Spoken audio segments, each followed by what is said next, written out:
Hello, and welcome to another Behind the Poem video. I'd like to talk to you this week about the story behind one of the poems in the later half of the book called Winter Dawn.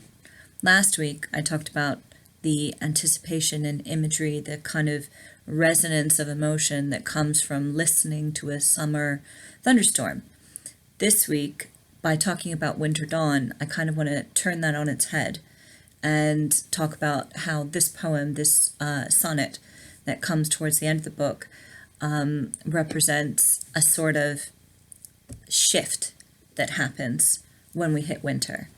Now, anybody who knows me knows that I hate being cold. I hate the cold. I hate feeling cold. I hate being in a cold house. I hate being out in weather that's too cold or brittle or with the wind blowing. It's any time where the cold kind of invades my jumper or my coat, it drives me absolutely crazy. I hate being cold because it takes so long to warm up.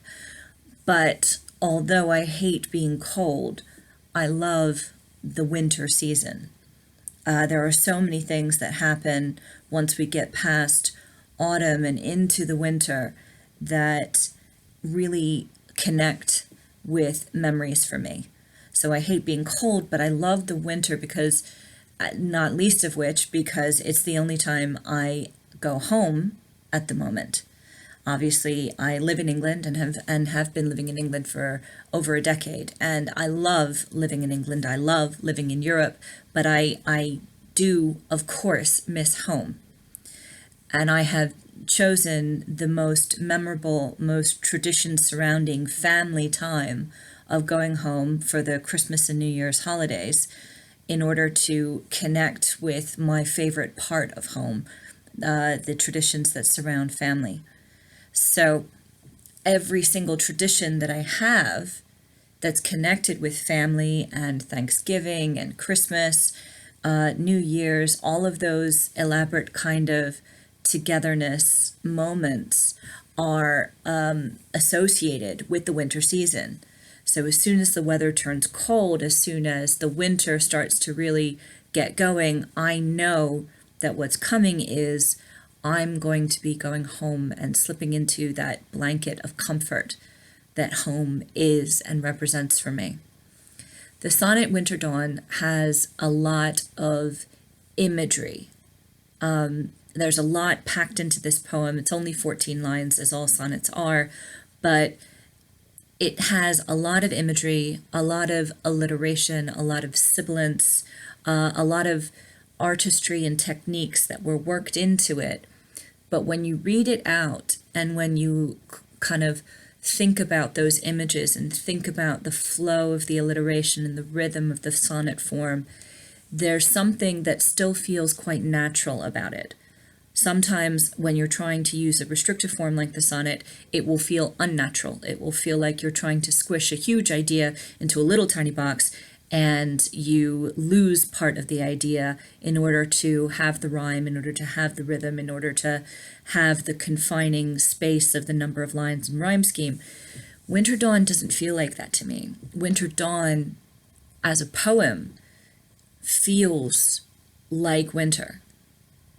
When I read it to myself, when I read it out, when I'm reading it at a poetry reading, there's something that makes my listeners and myself want to close my eyes and think about the things that are in the poem, about the falling lacework of snow, about the soft deadening of sound to where when the snow has fallen, if you whisper, it seems like you're shouting. When there is a moment of peace in the early morning dawn of winter after a snowfall, where everything seems fresh and the piles of snow, the fields and the trees that being dusted, it is pristine. And while everything seems like it's asleep, it still feels full of life. And so if you've ever felt that freshness, of winter when you step out, as opposed to, the freshness of spring with new life everywhere, or the summer storm that I talked about last week, that kind of anticipation, knowing it's about to happen, and then the kind of wild, destructive, but also renewing storm of nature. Winter is a different kind of freshness. It's that freshness of, I need to put on another jumper, or, putting your gloves on, your breath, seeing your breath in the air. But there's still, even with the bite of winter, that crispness, that fresh chill that's not quite killing, but more awakening.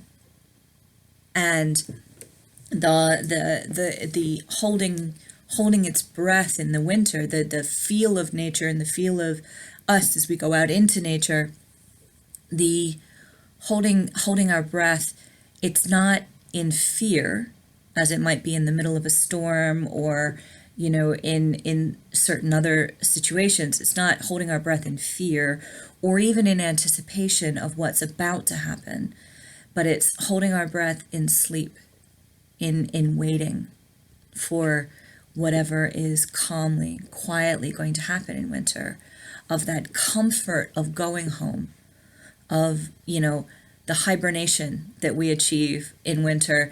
Even those of us going out to work every day, we go out to work every day, but when we come back, we nest on the sofa, or we climb into bed with the double comforter and the extra blanket, and we gather our loved ones together and kind of cuddle and hold each other, because obviously the winter is a cold time, and even with central heating, even when we're warm enough, we feel that need to cuddle, that need to hibernate and nest together.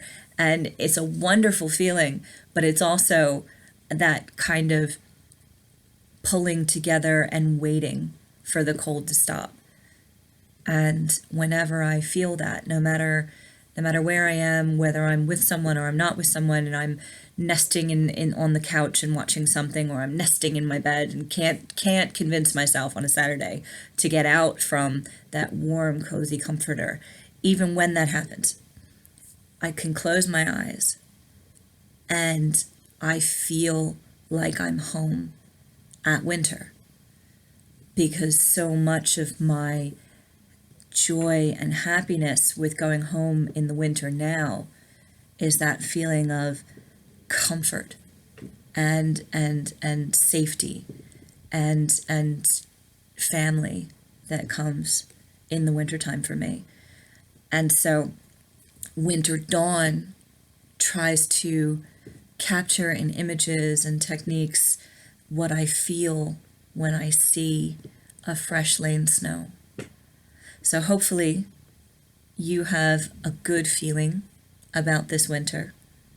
Hopefully we will all hibernate and things will be better in the new year. And hopefully we can gather those blankets around us and enjoy our Halloween, enjoy our Thanksgiving if we celebrate it, enjoy our Christmas and New Year's, whatever traditions you follow, whatever you like or don't like about the cold season. The whole warmth and blanket of winter is on its way, and it is just occasionally beautiful. Thank you for listening, and I'll see you next week for another story behind one of the poems in my book, Between Hindsight and Foresight.